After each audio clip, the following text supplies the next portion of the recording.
So, what's your best tip? Um, when someone's driving and they see the lights flashing behind them, they're in the process of being pulled over. Maybe they've had some drinks. What should they do? What shouldn't they do? Well, certainly, if you're at all questionable about the amount of drinks you've had, you don't want to provide any evidence to the police. So I always advise people to be respectful, to be polite. Try not to open the window all the way. Try to open it maybe part way so they can't maybe smell your breath. Be ready with the license and insurance. Hand it to them. Yes, sir, and no, sir, or yes, ma'am, and no, ma'am, and they ask you questions. And then if they ask you to get out of the car, just respectfully say you do not want to get out of the car, because that's when they are able to start to obtain evidence. Huh. And um, and just simply say, officer, with all due respect, I've always been advised not to get out of my vehicle. And if they have to arrest you to get you out of your vehicle, then from a defense standpoint, anything that happens after the arrest, we can possibly suppress from evidence, and therefore we'll have a much stronger case. If you say, I'm not comfortable getting out of the vehicle, I've been advised not to. I mean, what do you think the reaction of the police would be? Would they just scream at you, get out, or what would they do? Well, just say, sir, I didn't do anything wrong. I'm not going to get out of the vehicle. And if they say you're under arrest, then you have to get out. Okay, so they'll tell you that. They may try to intimidate you, but they'll probably just either choose to arrest you or choose or possibly let you go. But in all likelihood, if they feel you're under the influence, it all depends on what your driving infraction was too. Right. If it was simply speeding, that's one thing. If it was a car accident, you might have different issues. But even if you're out of the vehicle when the officer arrives, do not agree to do any field sobriety tests, because that's how they obtain evidence that they can use in court against you. If you don't agree to do any tests, you'll have a better chance at trial. Okay, so same kind of polite refusal if they ask you to do field sobriety tests. Yes, Okay. that's true. Okay, got it. Got it. And what kinds of help can you provide to, people being prosecuted? Can you possibly reduce jail time or fines or ignition Well, interlocks? once again, I would say there's a gamut of things that could happen. It all depends on the seriousness of the allegation. If there's a situation where it's multiple DUIs in the background and the likelihood of success on the particular DUI that the person is charged with is small, then I'm going to get in a position where we're going to plea bargain, maybe file motions to weaken the state's case, but probably plea bargain the case to try to get a better disposition than they normally would. Okay. If it's a position where we can try the case, then we're going to try the case. It all depends on a case by case basis, I guess. Okay. Well, this question may be even more impossible, but I mean, what level of success have you had in mitigating some or all of the punishments on DUIs over time? As a lawyer, any client that's come to me has had some level of success, whether it's a better sentence than they would have normally gotten or whether it's a not guilty. But they're going to receive some level of success after they hire me. Okay. All right. So my next question is, what can you say about the pros and cons of hiring a private attorney versus a public defender versus just trying to defend yourself in a DUI case? Well, first of all, as far as hiring a private attorney versus a public defender in the state of Illinois, when you're charged with a DUI, I always tell people it's like having two charges: the DUI that the state has to prove beyond a reasonable doubt, but you also have a statutory summary suspension. That's considered civil in nature, and if you are indigent, and the court has to find you indigent, if you are indigent and you receive a public defender, they cannot address the issue of the suspension.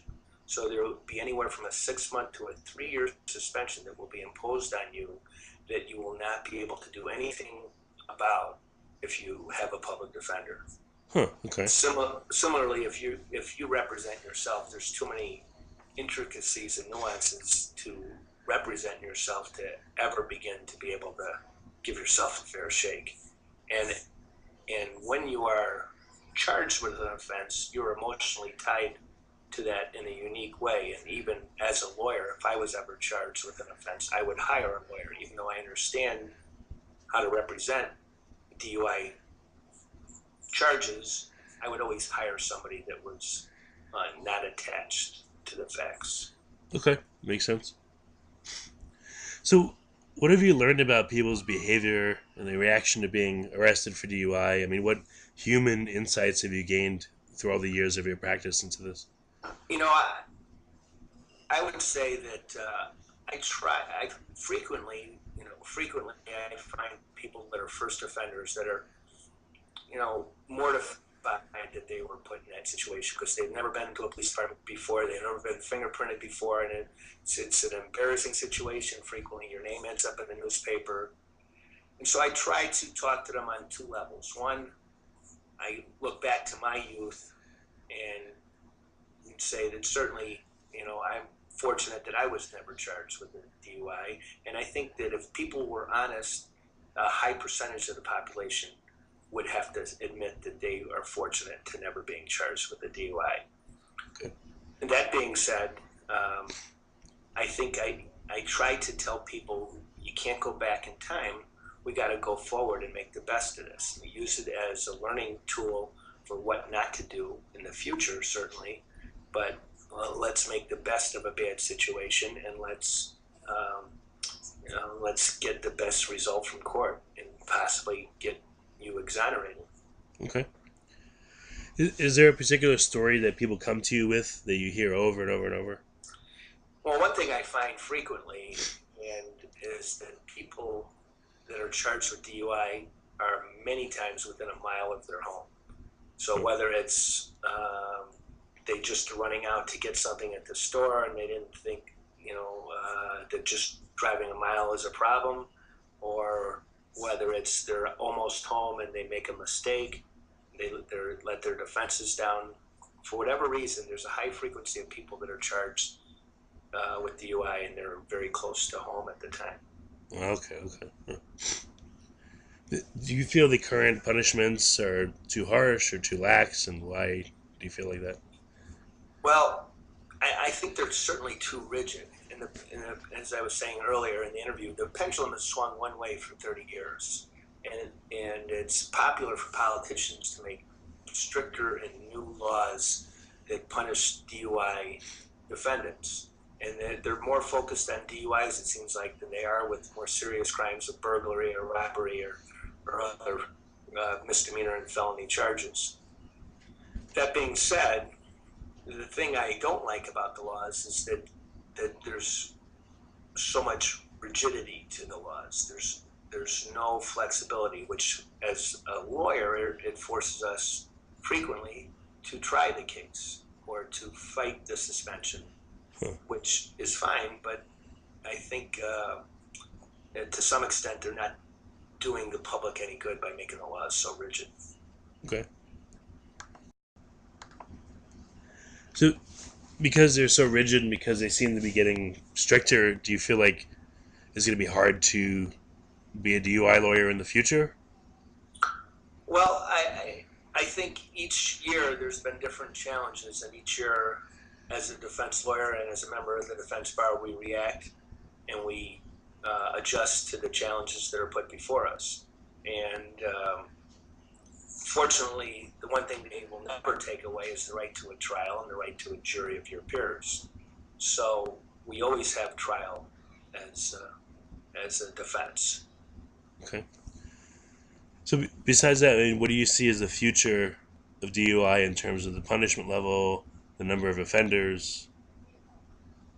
I certainly don't see the pendulum changing and swinging back in any way. I think that they're always going to be hard on DUIs. It might level off for the next couple of years, but they're always going to figure out new and tough ways to treat people that are charged with driving under the influence. Okay. Which certainly makes the need for a good criminal defense lawyer very important. Right, yeah. Well, so what would you say makes you and your practice unique in providing defense, and what statement do you want to make to potential clients that would be watching this video? Well, I would say that I'm a fair person. I'm personal and I'm honest, and I when evaluated by judges and lawyers that I practice with, they have a system that Martindale Hubble, a nationwide system that evaluates us. And I am evaluated as the highest of ethics and the highest of legal ability in the rating system. And I think that's important that whoever anyone hires, that they hire someone that has that top rating, because that indicates that they have the level of respect with the fellow judges and lawyers that is needed to practice in Okay. whatever county you're in front of.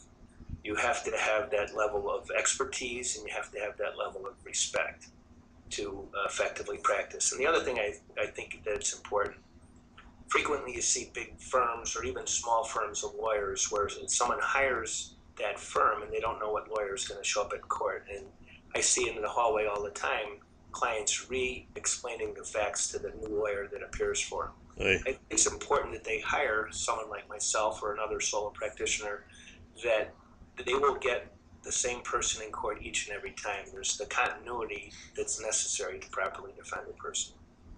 Yeah, I can see that being like horribly disconcerting if you're always with a certain person, then for a court date someone else shows up and you have to explain yourself again. And I think you lose something in defense if you don't have the same person at each court date or each crucial date. Mm.